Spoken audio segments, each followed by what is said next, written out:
Hey everyone, Stephen here. So I'm just coming at you at the start of this Mindset Junkies episode because basically there's a little bit of a technical glitch in this one, and it's mostly, well, not mostly, it's 100% because of this div here.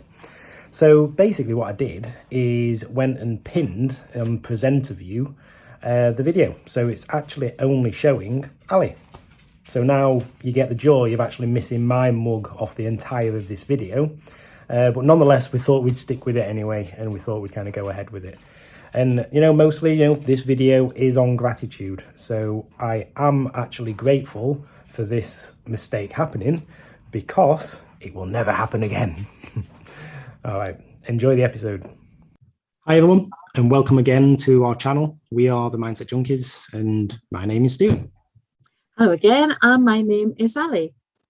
So we wanted to come here armed with basically a topic that we recognize as being one of the most powerful practices that you can ever adopt in your life. As the title suggests, it's gratitude. So with this specific one, it's one that we blend together like we have done some of the other practices that we've done before, which is a bit of a blend of both Allie and I talking, but then it's us sharing our own experiences, but then also doing a bit of a guided reflective meditation as well. Now, you probably recognize by now that I'm passionate about mindset, psychology, mindfulness, and neuroscience.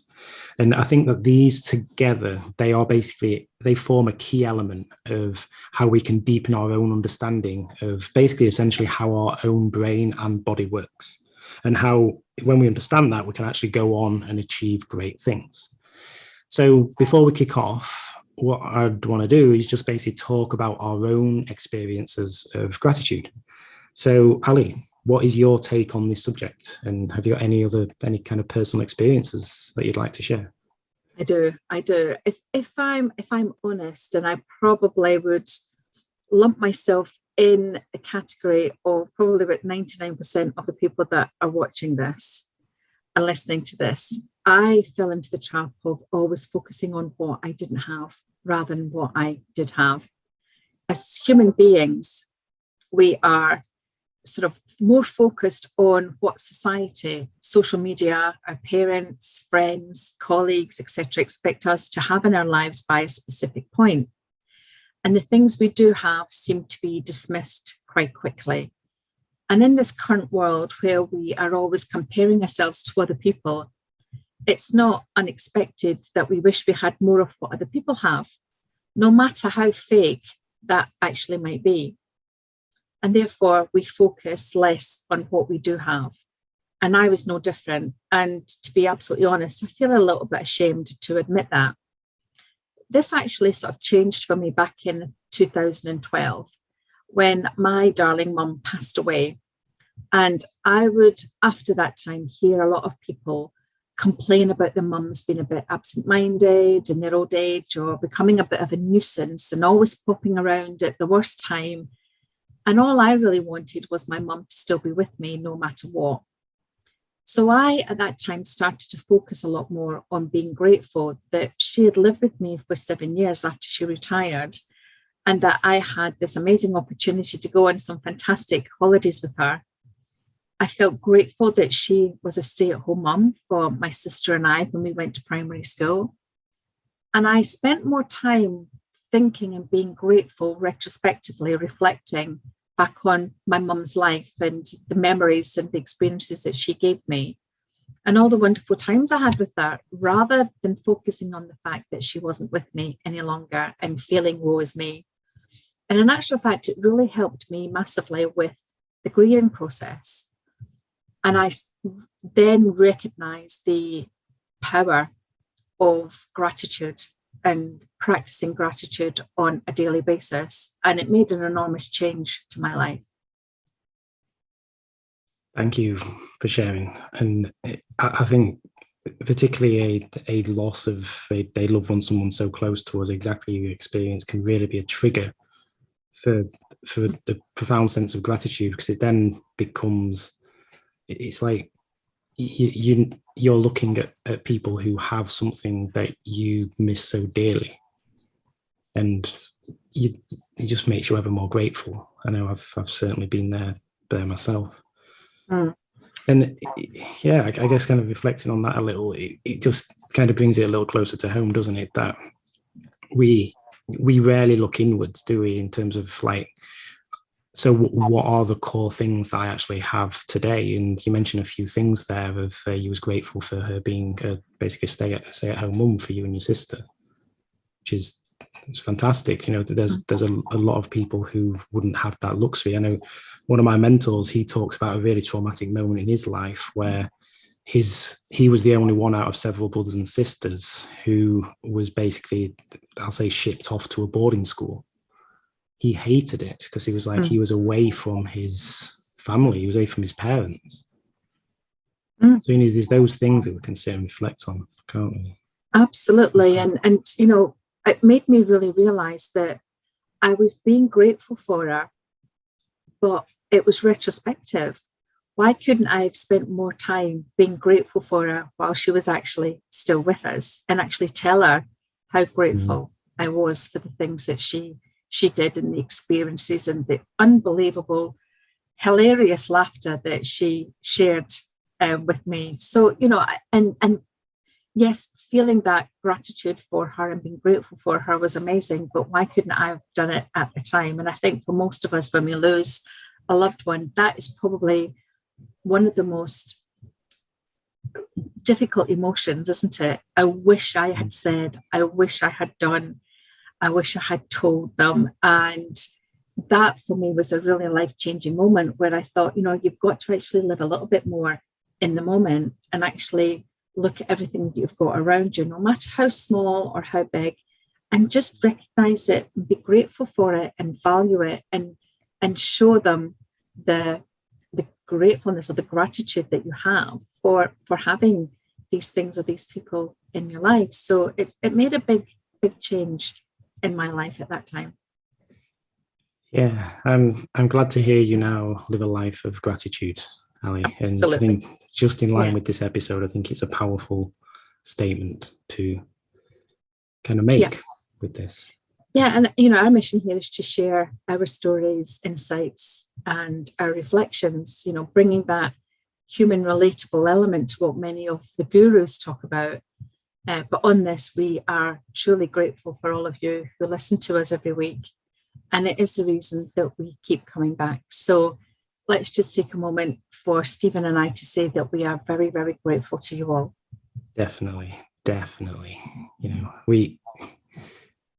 serving you is the reason why we do this, right? It's making the impact. And even if it's just one person who benefits from some of the things that we're talking about.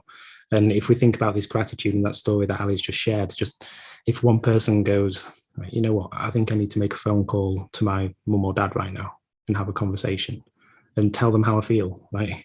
Then that to me would be an absolute victory. Because like you, Allie, it's actually a year ago on Friday that we lost my dad. And, you know, there's so many, exactly same scenario where I look back and think, you know, I just wish that things had have been a little bit different. Because like from the gratitude perspective there, I wasn't as grateful for who he was as I kind of wish I was. But yeah, it's just the life we live, isn't it? It is, but it's there's an opportunity to actually think about it a little bit more and actually make some changes. They're very subtle. It doesn't take a massive amount of effort, and obviously your meditation exercise that we're going to do a little bit later on is a great way to really get into the zone of feeling that gratitude and finding things to be grateful for. Yeah, so definitely. I think you were going to share a couple of examples as well of some stories of yours as well, Stephen, weren't you? Yeah. I've got one that I've only shared to select people, but you know, I think it's important to be vulnerable in these kind of things so they encourage other people to do the same. And so this one, it was a number of years ago actually. So we're blessed with two children, two terrors I like to call them, but you know, I'm super grateful for those little ones. But before little Lou came along, so Lou's nearly 3-year-old in May, my wife and I hadn't ever considered children. Like we knew it would happen at some point, but it was like, yeah, eventually we was enjoying the holidays and time alone and stuff and things like that. So it was great. Yes, you do. Yeah, but then she actually fell pregnant, and it was like, oh, wow, okay, that's kind of hit us. But what we didn't realize, it was in the coming weeks that things weren't exactly going to plan. So she was like, I can't remember exactly how it worked out, but she was showing strange signs. And when we went for an initial kind of emergency scan, it actually came up saying that the baby wasn't developing as they should be. Like this is very, very early on in the cycle. And what they was tagging it as was it was a possible ectopic pregnancy. And the thing is that this was strange because we kept having to go back into the hospital to have her bloods done to understand levels of a certain hormone which indicate the growth of the fetus. So we was making those regular trips in and getting it checked out. And there was days when it was looking really, really good. It was like, I think what they would say is these numbers are meant to double like every day for like the first 30 days or something like that. And some days it would, and some days it'd plateau, and then it'd just keep going up and down. But in the end, they basically said there's absolutely nothing that they can do. And there was only one option, because basically it was then the health of Sam that was potentially at risk there. Now, that was absolutely heartbreaking, right? Because you begin to think about what the possibilities are. And even to this day, a little bit, that you just think about, oh, we look at Luna and Alfie and think, oh, well, there could have potentially been a third.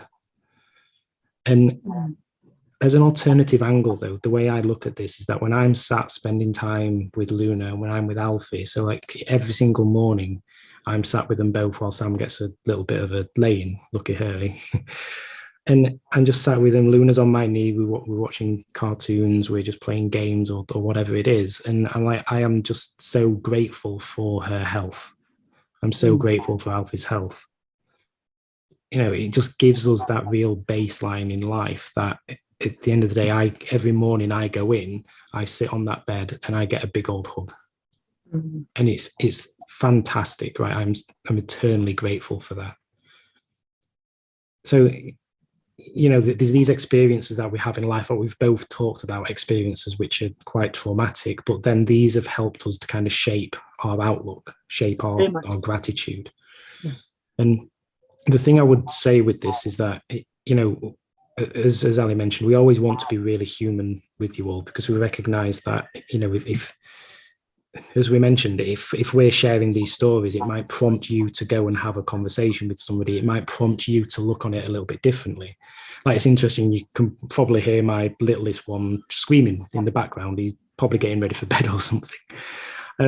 But it's like, even in the midst of all that screaming, you just think he's so small, he's so tiny, he's, you know, and then he giggles at you and you're like, wow, melts hearts, that kind of thing. So, but anyway, I digress. We just basically want to show you that we're just not repeating things that are talked about at these different kind of guru events, like the things that Tony Robbins talks about and so on. It's about how we apply this stuff in our own lives, how we live and breathe it. Because we do recognize basically that life we know is hard. But there's an important thing to remember here, is that basically we have a choice in how we respond to things. We can either sit there being a little bit down, a little bit critical about all the things that we're experiencing, or we can look at some of the real joys in life. So things like, I'm grateful for being able to get up in the morning. I'm grateful for having a roof over my head, and so on.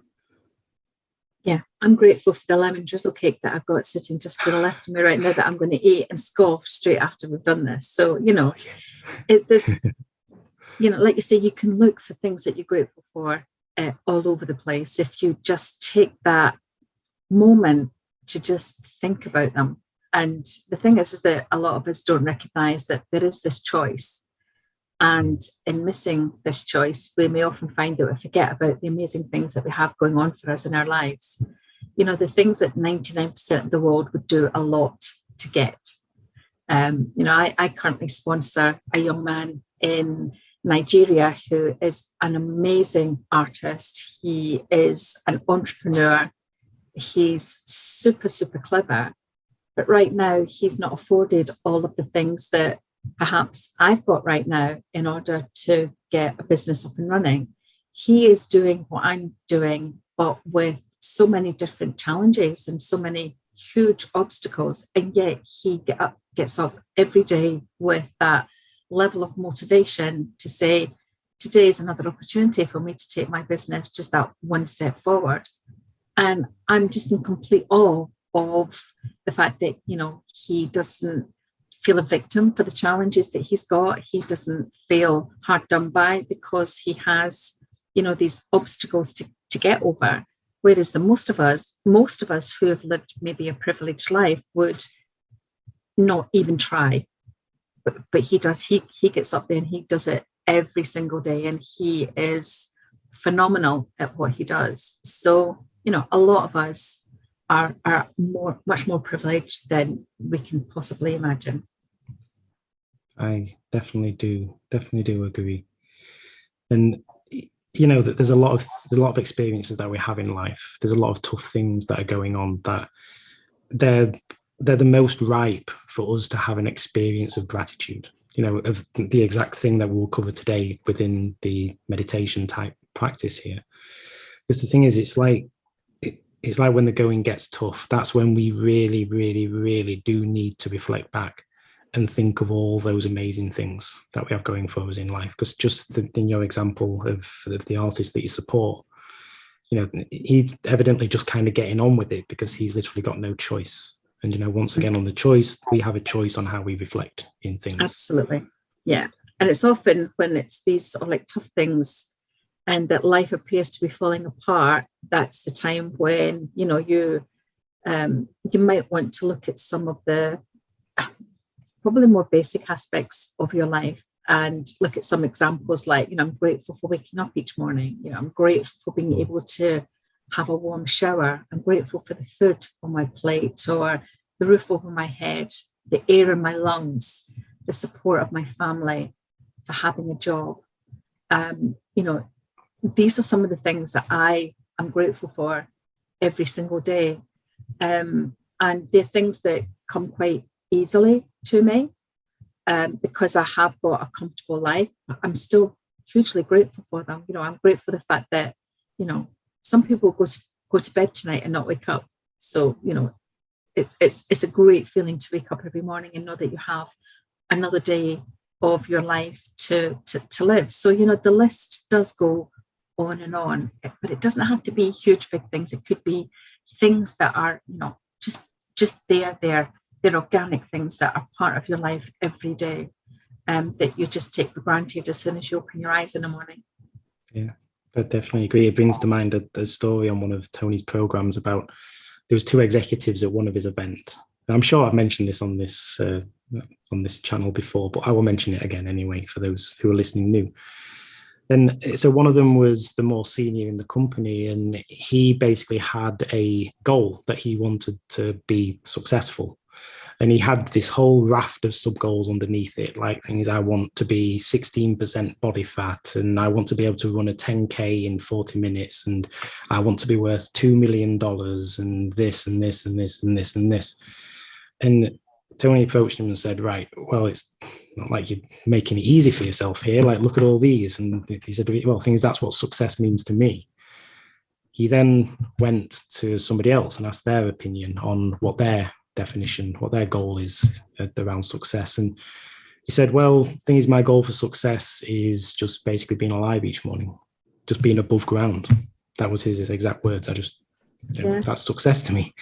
And it's like that to me is kind of true gratitude, because what he's doing, he's waking up every morning grateful for his own existence and realizing that there are many people who don't have that luxury, who they're no longer with us. I think it's a very powerful thing, because I'll just pull on basically a couple of them, and that being one, but also you mentioned the thing about waking up in the morning. This is the very essence of life, right? So however much stuff you are dealing with right now, however hard it may seem, however hard it may be, just pause. Just take a deep breath. Just breathe in through your nose. Just hold it in the belly. and then release. And now just remember that you are here, right? You're able to experience the joys of life here as you are.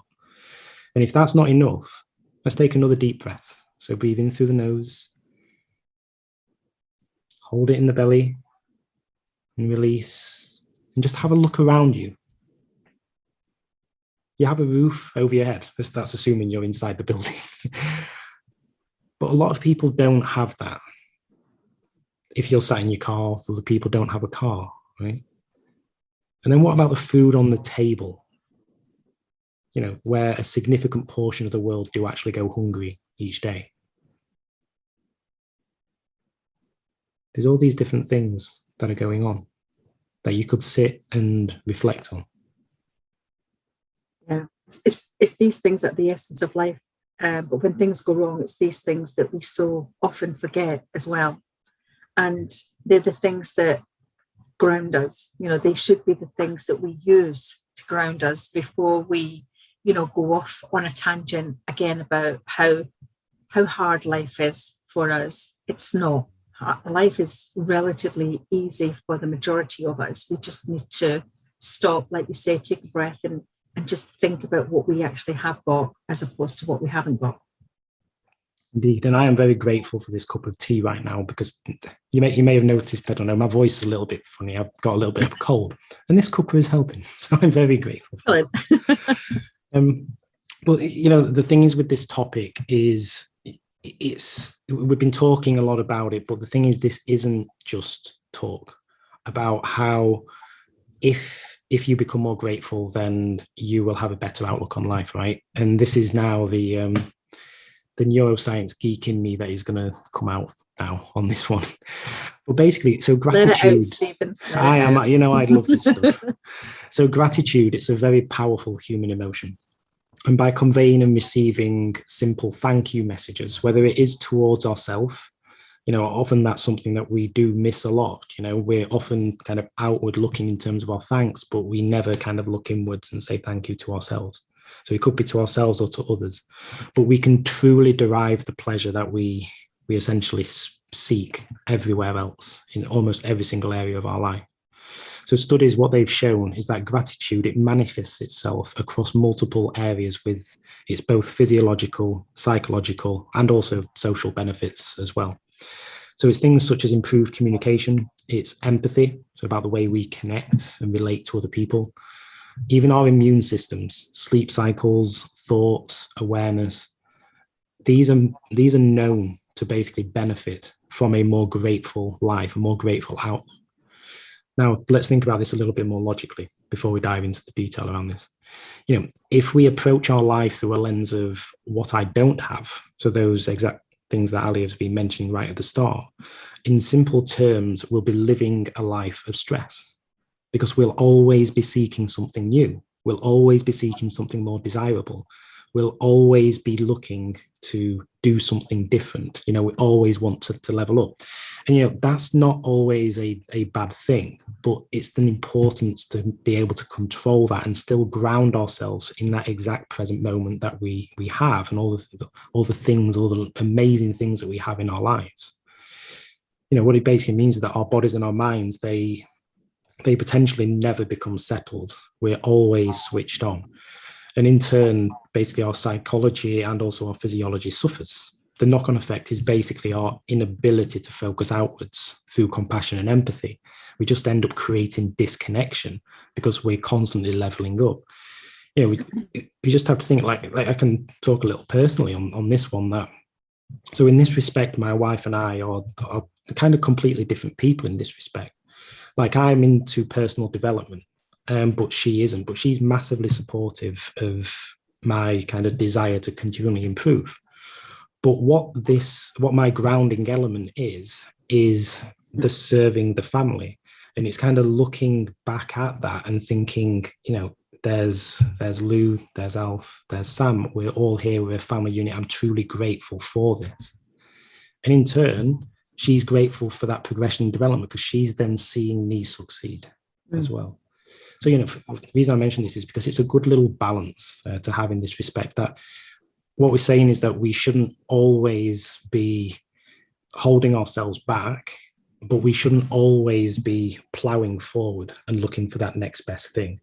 I think a prime example is it's kind of a little a series of statements, right? So if you have a car and you have your car on finance, you reach the 4-year point of in the UK, it's called the PCP deal, where you get it over 4 years and then you hand the car back, get a bit of money towards another one. But then it's like, it's the cycle, you're continuously getting that new thing. And I remember the statement was talking about, so when you've paid off the car, it's like, I'm going to go and buy a brand new car. I'm going to buy another one. I'm going to sell my old one. I'm going to get a brand new one. And it's the same for other things as well, that typically when we have that short-term outlook, it's like, let's not be grateful for what we have and enjoy it. And let's just go out and get that nice, shiny new object, into our life. Yeah. It's an amazing connection and a great example. It brings to life the reality that when we, do feel a bit bogged down, if we focus on it, then the other areas of our lives suffer. You talking a little bit there about, what I don't have, brought up a quote that I love by Robert Brault, enjoy the little things, for one day you may look back and realize they were the big things. How can you go wrong with this type of mindset? It's brilliant. Sometimes I just find myself when out running, just absorbing kind of the true beauty of everything that is around me. And the sky, the clouds, the trees. And I mentioned earlier, so it's actually 2 days to a year since we lost my dad. And I remember in the time that he was in hospital that I was spending a lot of time in nature, tuning into these elements, such as basically how beautiful it was. I remember there was a tree. I always run past it and I'm like, that's just a beautiful tree. It's got like 3 trees coming out of one and a perfect place for you to sit and meditate. But, anyway, I digress with that. So basically there are a few things that we mentioned here that basically we're going to drill into. And it's from that neuroscience and psychology perspective. So we've got a couple of studies that we're going to reference here. So one that was done in 2012 by Gordon et al. Was basically a study across 100 adult professionals. And what they found in this is that happiness can actually be manifested through gratitude practices such as journaling. I think journaling is an absolutely fantastic practice. We'll come on to it at the end in terms of kind of some tips around different things that you can do in this regard. Seligman et al. In 2005, so they also performed a study that was also looking into gratitude and health. And what they found is that amongst this, it was a substantial study involving a hell of a lot more people, that basically gratitude helps in improving sleep quality, emotional awareness, and also helps to reduce stress. Now, other neuroscience studies have also shown how our brains actually release different chemicals into the brain to basically lead to more grey matter being formed in those who practice gratitude. So similar studies that what they've also shown is that gratitude acts as an antidepressant, which, if you think about it, so what we're talking about, the specific chemicals is dopamine. And dopamine is a drug that basically makes us happy.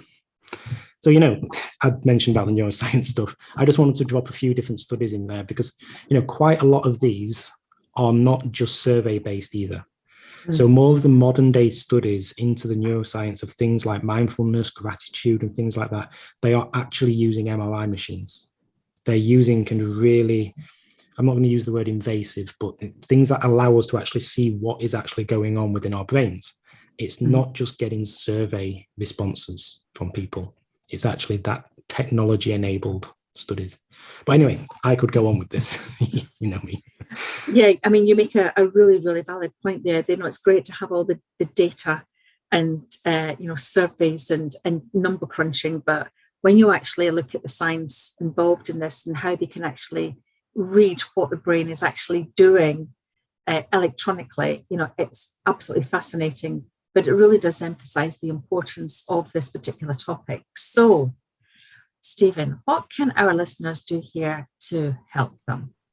Well, in the immediate instance, there's this blended reflection and guided meditation, which we are going to go into now. In today's practice, we're going to explore a visualization that will help you to find peace and gratitude within your life. So to start, we'll just take a few moments to settle in.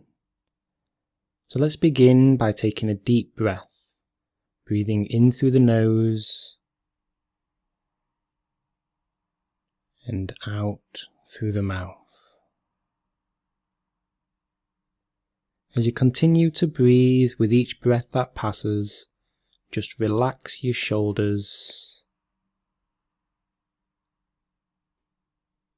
and your belly. As you just close your eyes and deepen your relaxation.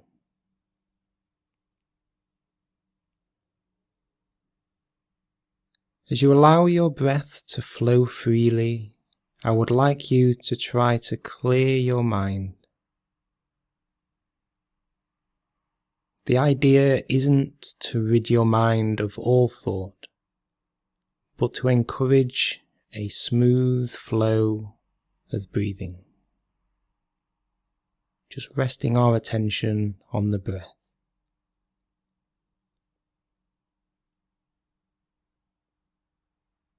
Let's set an intention to bring peace to the mind. And as we breathe out, just let go of any overthinking. Letting go of any stress or anxiety. And just releasing anything that distracts you from this experience.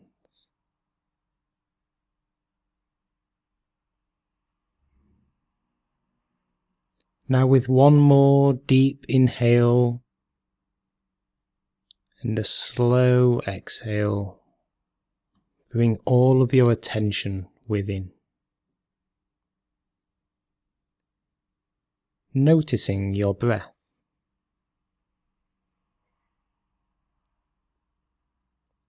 Noticing how your body feels. With every breath going deeper and deeper inside.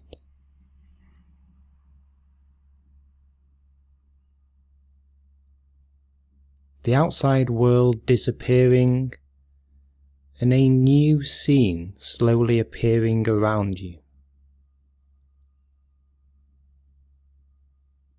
Different shapes and colours come into view.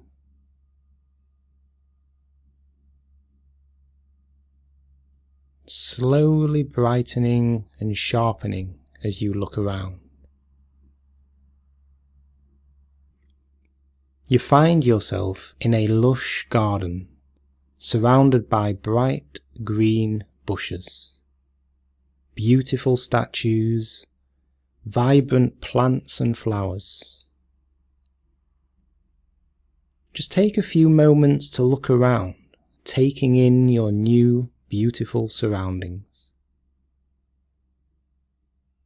You are the creator here.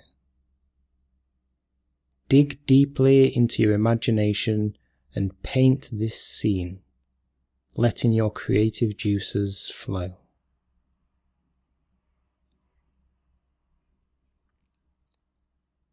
Feel the soft grass beneath your feet. Hear the birds flutter and sing in the trees. Breathe in the fresh, crisp air. Make it real. This is your space.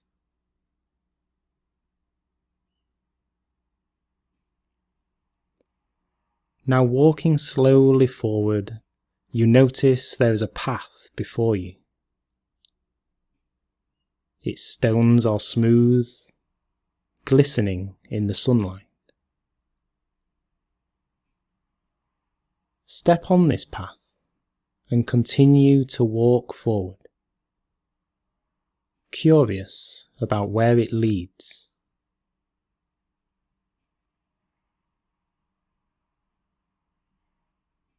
With each step, you notice that you are becoming more and more relaxed. peacefully following this gentle, winding path.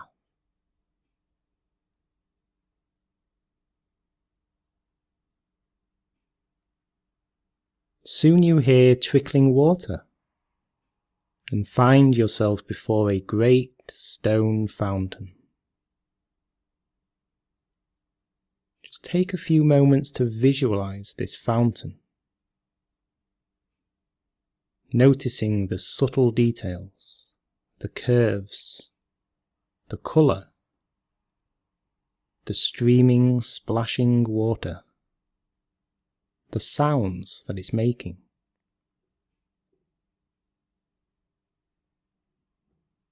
You know that this water in this fountain is here to refresh you, and you eagerly cup your hands and dip them into the flow.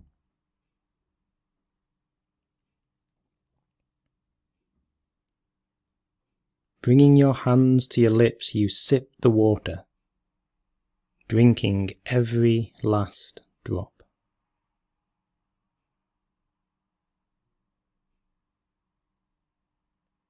You feel overwhelmingly grateful for this water, a deep appreciation that you have never had before.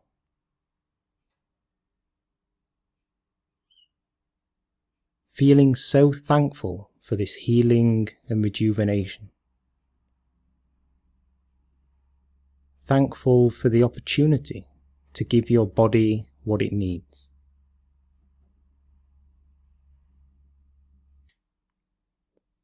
Once more, cup your hands and gather more water. Drinking more slowly now as you continue to express gratitude for this experience. This fountain inspires you to appreciate the gifts in your life. This fountain never runs dry, so long as you keep gratitude alive in your heart. Feel the water flowing through your body, inspiring even more gratitude to arise within you.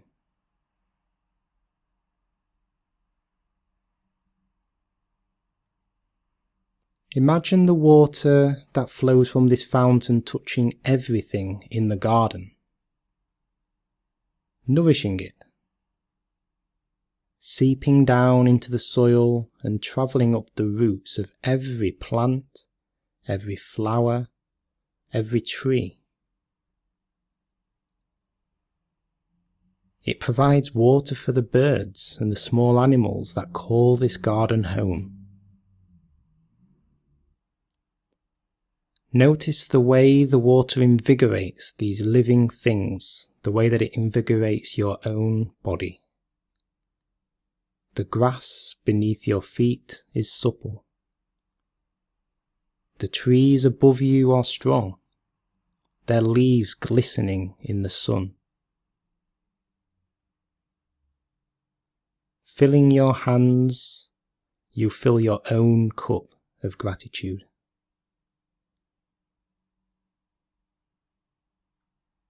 Expressing thanks along with all of the living things around you. There is enough for everyone, and you are always welcome to come here to this peaceful sanctuary to fill your cup. Any time you have forgotten to appreciate the very essence of life, you are called here to bask in this divine experience of receiving and expressing gratitude.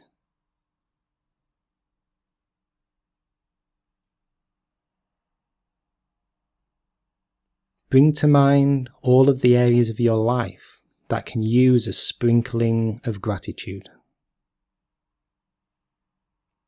Hold them in your mind's eye as you breathe easily and hold the water in your cupped palms once more.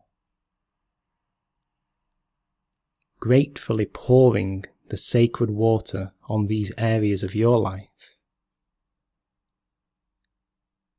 any stagnancies in your home, your work, your relationships. Just allowing the water to heal and rejuvenate these areas too.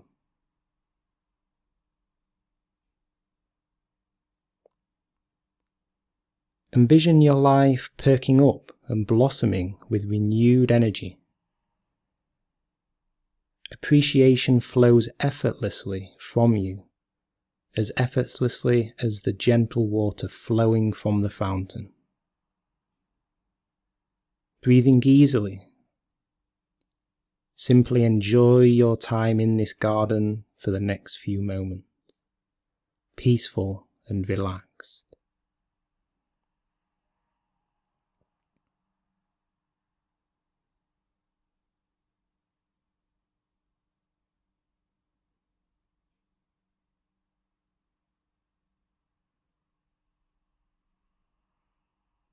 Now it's time to bid the garden goodbye. Once more expressing thanks for this experience, and then slowly following the pebble path back to the beginning. Allow the garden to fade from view with your next exhale,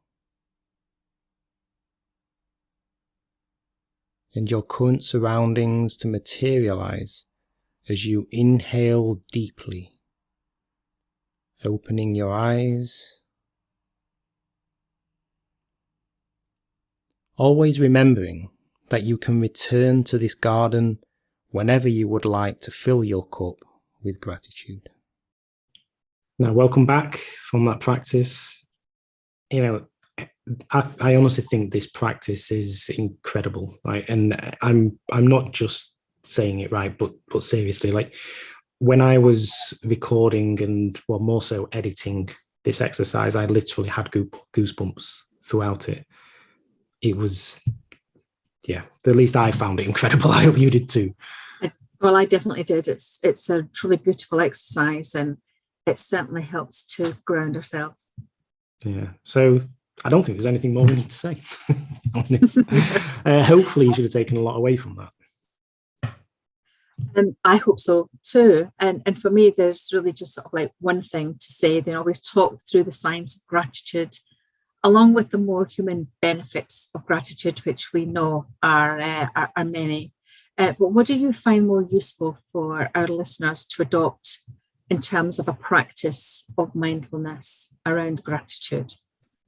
Yeah, so I think this comes in a number of forms, and I like how you said mindfulness and gratitude, because I think the two do go hand in hand. Because essentially, so mindfulness is about being in the present moment, and gratitude is about kind of reflecting on the great things that you have in the present moment. So I like that combo. But I think one for sure is that mental reflection, and I think the other is journaling. So just as we did in that exercise, right, I think, so that is the mental reflection side. It's having us kind of go through different levels of experiences and making us feel kind of truly grateful for what those experiences are. I often find that basically using gratitude in that form as a mental note is useful as I basically navigate my way through the day. So things like when I'm out running and reflecting on, say, my ability to see the beauty of the sky, the trees, hear and feel all the beauty around me and things like that. Now, the journaling one is also an interesting one. And this, it can be done to a number of different degrees for you, in my experience. That I've played with the full detailed journal, where it's like a good half-hour practice where I'm writing, and doing elements of reflection on the day as well as a part of that. Now, there is also another option, which, that one could well be like War and Peace, like writing War and Peace. But then the other one is something a lot smaller, a lot more micro. And you can actually buy them on Amazon, just kind of very small, called gratitude journals, or it may be a bullet journal.